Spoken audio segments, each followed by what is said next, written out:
Some of the archaeology team is down here in a well. We're filming in 360 because we wanted to bring you into our world down in the earth here at Jamestown. But this well, we believe, dates to the governor's house, which is an addition to the governor's house, I should say, that was put on in 1617.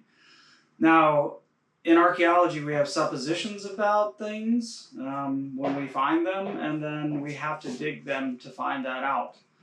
Now, the focus of this video is about why we dug this well, how we found it, what we found in it, and how climate change is affecting this feature and why we dug it. So despite being one of the focal points for our 2022-2023 excavation season, this wasn't the initial reason we came over to dig in this area. We actually came over here because we wanted to see if the dry moat that encircled the Confederate Fort Pocahontas from 1861 had cut across a very early ditch. This ditch was identified on one John Smith map from 1608 and no maps after that. So as we were digging inside the moat, that's actually when we first saw the well at the very bottom of that moat. And we knew that the top had been destroyed, but we had the bottom 5 feet left, which luckily for us was the best bit anyway.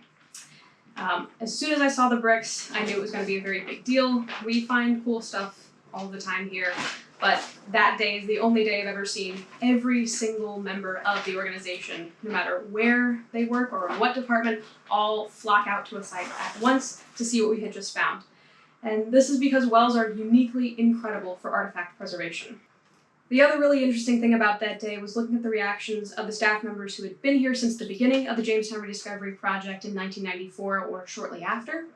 They were able to look at this well and actually recognize it because it looked so similar to one that we dug in 2003, it was almost uncanny. That well dated to around 1617 construction, which made a lot of sense for this well too, because where we are right now is right next to the 1617 governor's residence. So, obviously that was an incredible thing to find it, but my favorite part of this whole process that took over a year was actually getting to dig it. So to talk more about that, I'm going to pass it over to Sean. Thanks, Natalie. So as soon as we decided we were going to excavate into this well, we knew we had to make things safe before we did that. Wells are kind of dangerous. They're deep in the ground, you're dealing with water, you're dealing with loose soils. So the very first thing we did was to get Dave to design this wooden ring, and then the team built it on site. Now these wooden rings make it so that no soil from the outside can collapse in. We can't get trapped down here.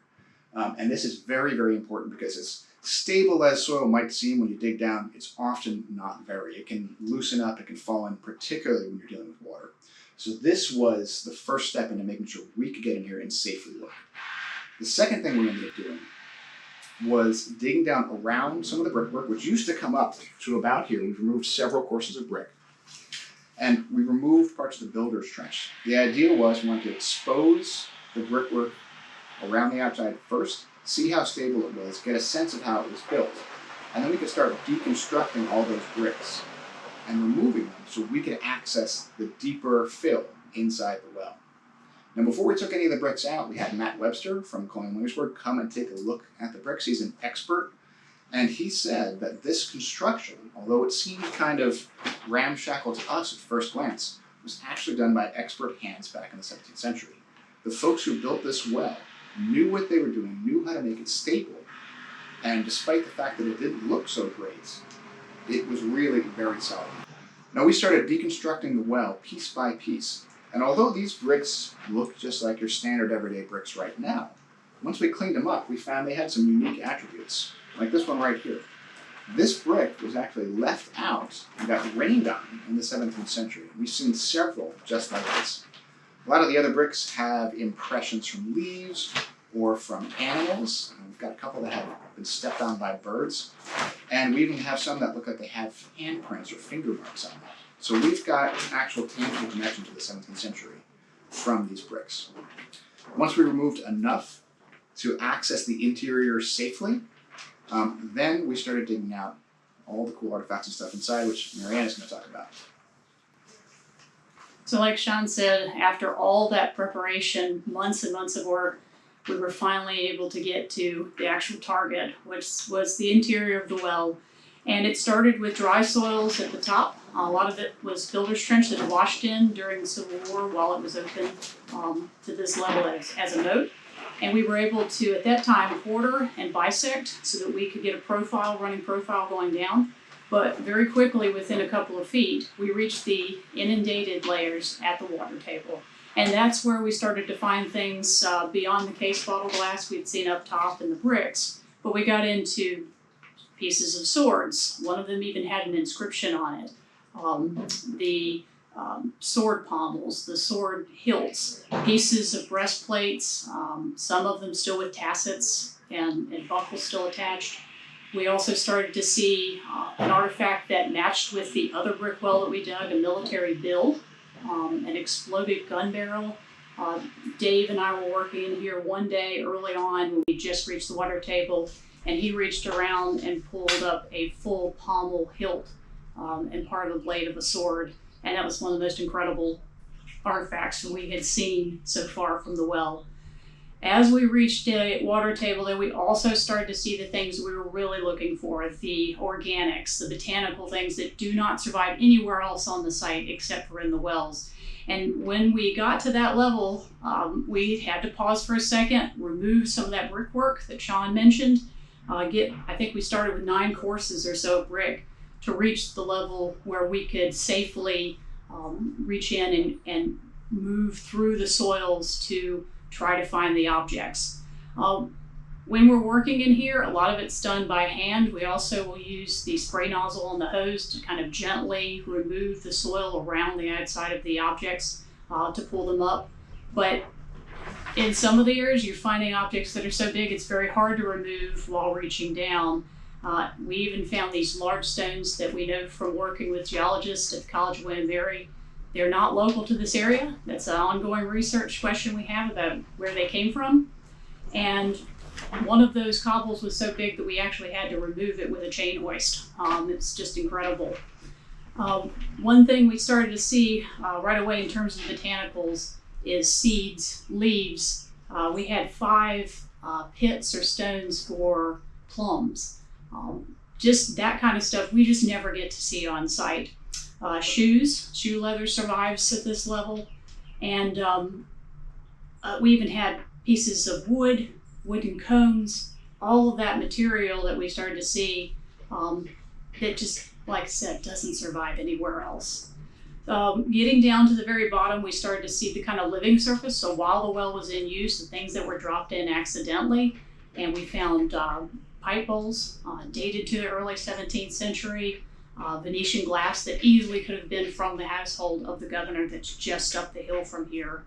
And we were been working in there one day, and Sean looked up at me and he said, "I have something stuck in my thumb." And I looked, and it was a straight pin that was as gold as you could, from the day it was dropped in, no oxidation whatsoever on the straight pin piece. And then right after, he pulled up these pieces of cord rope that survived for over 400 years. Just incredible.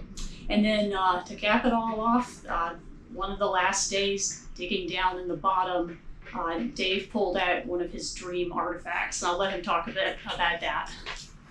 Yeah, the artifact I've never found in over 30 years of excavation is a copper alloy spoon. Found many pewter spoons, which don't really survive in our Virginia acidic soils. And so to find a spoon like that, to me, is very humanizing, because that's somebody was probably washing their dishes at the well and that fell in. And so to me, that represents something, a unique experience in which you're connected to past peoples. Now, one day out here while excavating, a visitor wanted to talk about climate change and why we were digging this well versus somewhere along the marsh.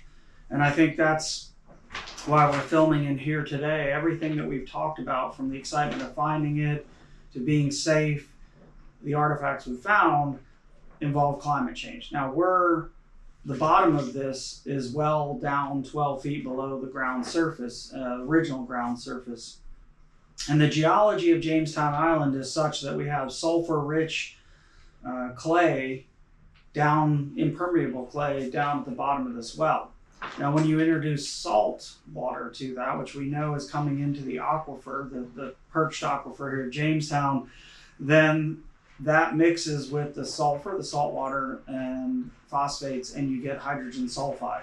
Now, all the stuff Mariana talked about, the ropes, we found shoes, seeds, those are things you do not see from the early 17th century. And because the bottom is an anaerobic environment, our only chance is right now, today. Because in the future, from our research, this will then be underwater.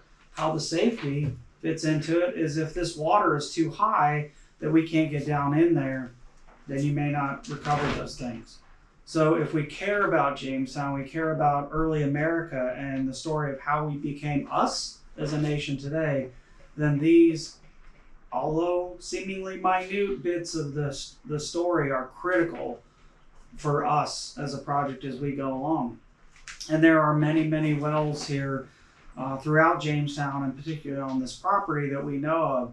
And so obviously you can see from this design, this isn't our first rodeo. This is the third iteration or the third version of the well ring that we built. And I think in the future, we will end up having to go into the Jamestown wells and recover that information. And again, that information involves First Peoples, First English, and First Africans, and many, many other cultures that pass through here. And if we don't get to that information, we're going to lose it. Now, next steps for this are preservation in place. We're all standing on the last bit of the builder's trench. It is possibly unsafe for us to continue as we are now in the water table, and despite our amazing engineering skills of pumps and walls, I think that we're going to preserve this in place. So we will be putting sandbags down in here, and then we're going to fill this ring up with dirt up to here at least, and then fill in this larger hole after putting down geotextile fabric. So archaeologists in the future may be able to get back in here. There is, of course, the brick left and then a wooden ring in the bottom, which we do not want to take out because it's destabilizing this area already. So that is the summary of this well and our lives for several weeks last fall.